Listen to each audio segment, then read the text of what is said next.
110,000 is lost and bulls are kneeling. 120,000 is broken and bears are collapsing. The indicator is calling for 140,000 to 180,000. Will Bitcoin really reach a new high? Or will it be harvested by a pin first? 7-year die-hard fans dumped Bitcoin, and the giant whale bet 68,130 Ethereum. Is it reliable? Is China accelerating its stablecoin development? Foreign media are furious, saying it's driven by Trump's Genius Act. Tether and Circle enter South Korea. Who can take the new heights of stablecoins? $9.3 billion in 4 months? Stablecoins is 7A5 How to become a loophole in Western sanctions. Friday, August 22nd, Bitcoin TV English channel. Where is the coin chain? I'm Michael, starting with the 24-hour cryptocurrency market headlines. Takeshi CVD is essentially a thermometer of active buy and sell orders in the market. Over the past 90 days, if it's positive and rising, it means buyers are suppressing sellers. If it's negative and falling, it indicates sellers are leading. From May to mid-July, this thermometer consistently showed positive trends and Bitcoin surged along with it. But after July 15th, the tide turned. CVD slowly returned to zero, even falling into negative territory, signaling a shift in market control by sellers. This is a classic example of profit-taking plus chip rotation. Bitcoin is at a high level, and established traders are cashing out at rallies, leading to increasing short-term selling pressure. However, lower-priced chips are still being slowly absorbed by the market, driving up new costs. While the short-term trend is somewhat subdued, this is a healthy market correction, which is actually beneficial for a more stable future. In terms of operation, spot players should not be impatient and wait for the callback before getting on board in batches. Those who play contracts should pay attention to short-term pins at both ends and never chase high prices blindly. Long-term players just need to be patient and wait until the chip rotation is almost completed, and there may be a new wave of takeoff afterwards. MVRV, the market capitalization to realized value ratio, compares Bitcoin's market capitalization with the actual purchase price to gauge the market's real value. Historically, when MVRV is above 3.5 to 4, it typically marks the peak of a bull market, with excessive euphoria and frantic cashing out. When it's below 1, it's the bottom of a bear market, offering a good opportunity to buy at the bottom. Currently at 2.1, the MVRV is still within the neutral range of 1 to 3.5. To put it bluntly, it's not cheap, but it's still far from a bubble. Based on historical trends, Bitcoin could potentially reach $140,000 to $180,000 this time. In the short term, an MVRV above 2 means the price is no longer cheap and could fluctuate or even experience a minor correction. However, in the long term, there's still room for upside. The advice is simple. Long-term investors should hold on, but remember to take profits at high levels in batches. Short-term investors should avoid blindly chasing highs and instead buy low and sell high. Those who haven't yet boarded the train should wait for a correction before buying in. In short, the bull market isn't over yet, but the price of admission has already increased. CoinGlass data clearly shows that Bitcoin is currently stuck in a leveraged trading minefield. $8.031 billion worth of short positions are pressing above $120,000. If it pushes higher, shorts will be wiped out en masse and a short squeeze is imminent. Conversely, $3.073 billion worth of long positions lie below $110,000. If it falls below, bulls will also be wiped out. The market is also being dragged down by the US stock market, making $110,000 a crucial support level. A rebound to $120,000 could immediately turn into a roller coaster ride. This is the leveraged trading zone, where the market can easily surprise you with a sudden spike. Conservative traders should focus on the $110,000 support level, avoid chasing shorts recklessly, and increase their positions with a small amount during pullbacks. Aggressive traders can play high sell low buy low in the $110,000 to $120,000 range, but be sure not to use leverage recklessly. In short, this market is a liquidation meat grinder, where those who act impulsively will be reaped. Please like and follow us for the latest developments in the cryptocurrency, blockchain, and mining circles within the past 24 hours. Click the bell to join our channel and become a member. You'll receive your membership code Monday through Friday. The market has recently experienced some volatility, with Bitcoin and Ethereum falling from their highs and altcoins following suit, spooking many investors. But seasoned traders can see through this. This isn't the end of the bull market, but merely a common consolidation, far from the frenzied climax. Even more dramatic, a major Bitcoin whale who had been holding on to Bitcoin for 7 years suddenly relented, selling some of their holdings and going long on Ethereum, forcing them to join the big player rotation of Bitcoin into Ethereum. This is essentially a round-robin dance of funds among blue-chip stocks, and the drama has only just begun. Chain noted that the veteran investor sold 670 BTC, approximately $76 million, on Wednesday and used the funds to go long on 68,130 ETH across 4 positions. Prior to this, he held a total of 14,837 BTC, valued at over $1.6 billion. Meanwhile, 3 major investors panic sold 17,972, 13,521, and 3,003 ETH during Tuesday's pullback. However, 2 institutional wallets bucked the trend and increased their holdings, each buying 9,044 ETH, worth approximately $38 million. I think the upside case for ETH is actually higher than, let's say, Bitcoin did 100x. Could Ethereum do 100x? I think that could happen because there is probably a significant probability that Ethereum could flip Bitcoin as well in terms of network value. Last month, 2 major Bitcoin investors also made moves. However, unlike the whales who shifted into Ethereum, they only moved Bitcoin. One, a longtime Satoshi-era whale, held 80,201 Bitcoins and remained silent for 14 years. He suddenly transferred all of them to Galaxy Digital, completing his final transfer on July 16th. Another smaller investor also resurrected on the same day, ending a 6-year hibernation and transferring 1,042 Bitcoins worth $123 million to a new wallet. In contrast, those who sold Bitcoin for Ethereum undoubtedly saw its future potential. The market signals are clear. The bull market is still going strong and the peak is far off.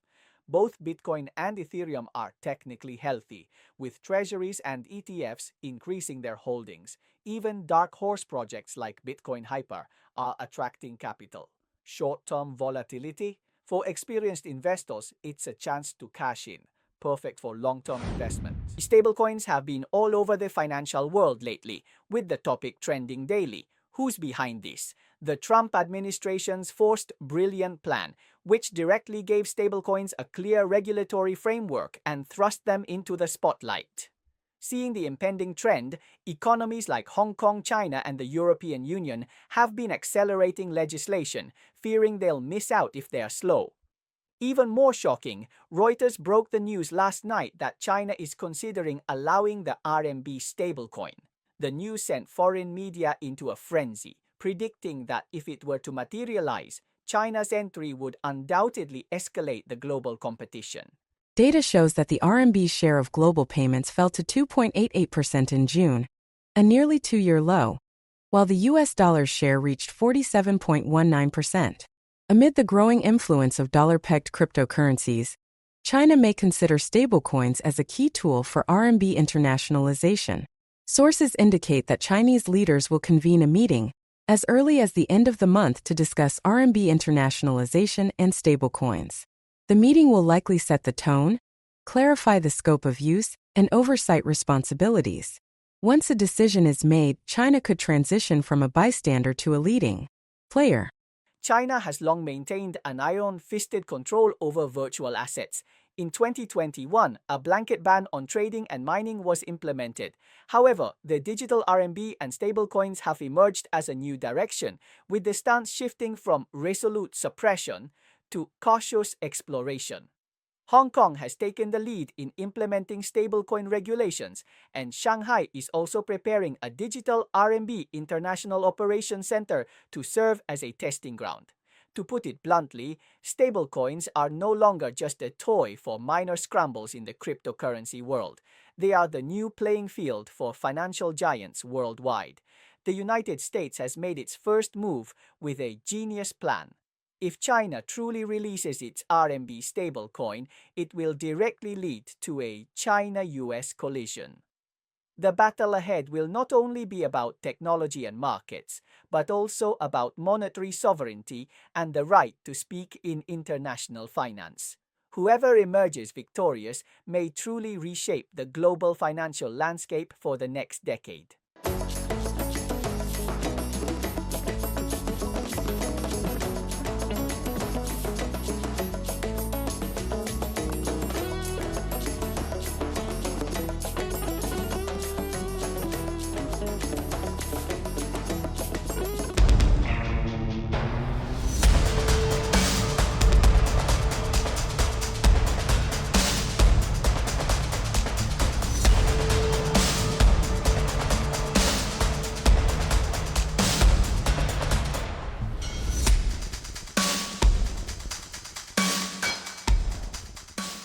South Korea suspends CBDC and puts all its bets on the Korean won stablecoin.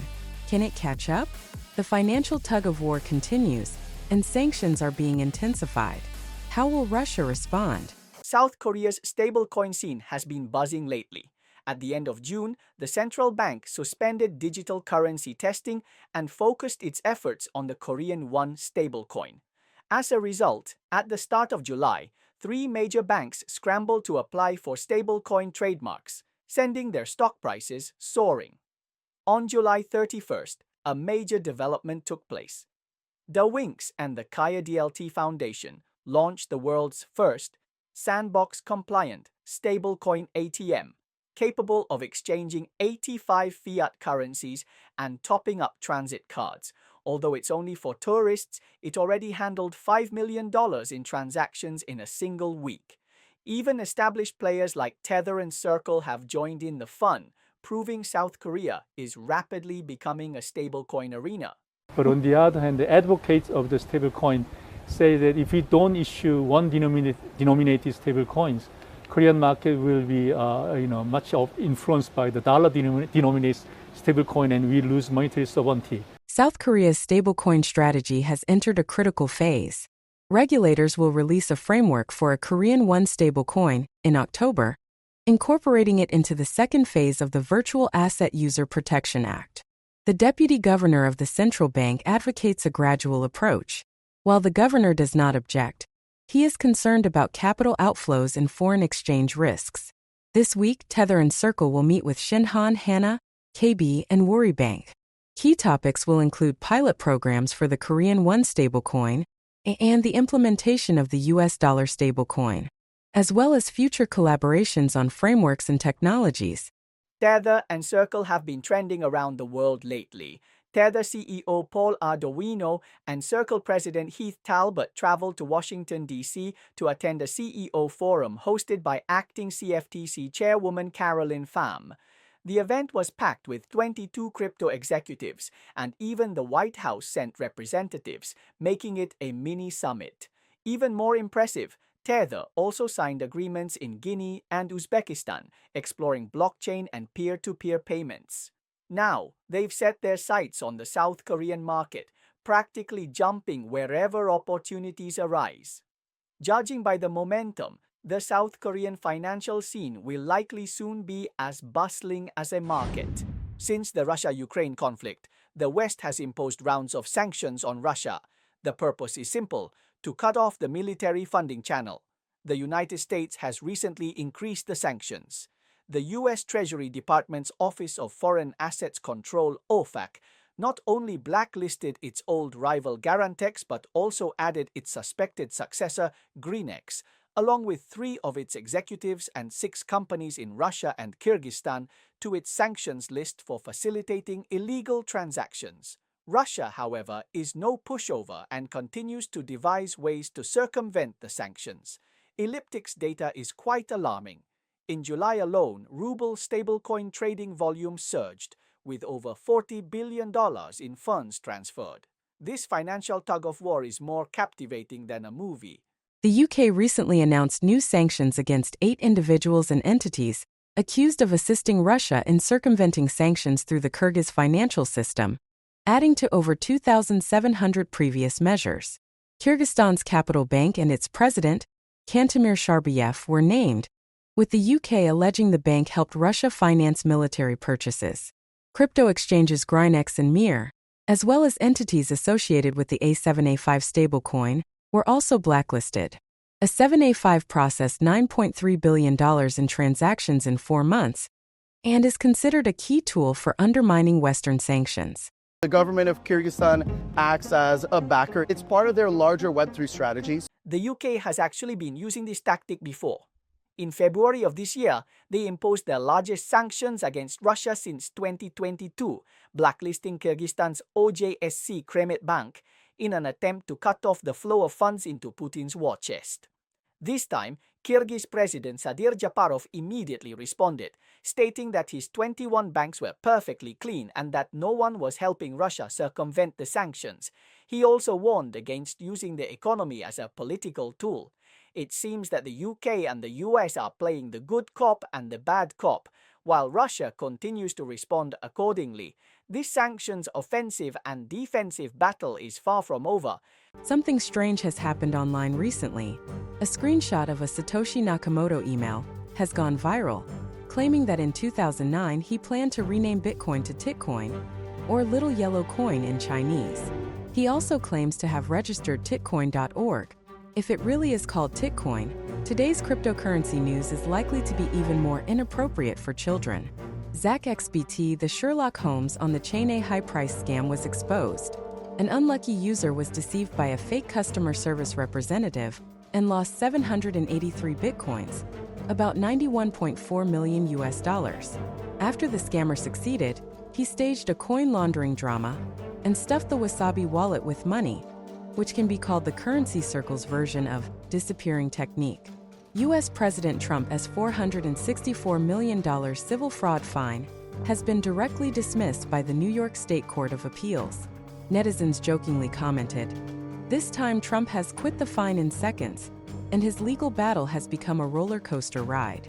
Cryptographic security platform Kerberos has spent a whopping 7 figures to acquire Refract, the developer of the Pocket Universe anti-fraud plugin. Netizens jokingly commented, "With the Anti-Fraud Alliance united, scammers are going to have no chance of survival." This morning at 9:30 a.m., OKB hit $250, a new all-time high. With a 16.61% increase in a single day, netizens exclaimed, "Is this the king of platform coins?" Okay, that's the main content of today's program. Our channel focuses on valuable news in the cryptocurrency, blockchain, and mining circles, including news information and in-depth special reports. If you think our channel is valuable, you are welcome to forward and follow us. You can also become our member and receive the Member Wealth Code from Monday to Friday. Let's get rich together and add a zero to our assets in the bull market. See you tomorrow.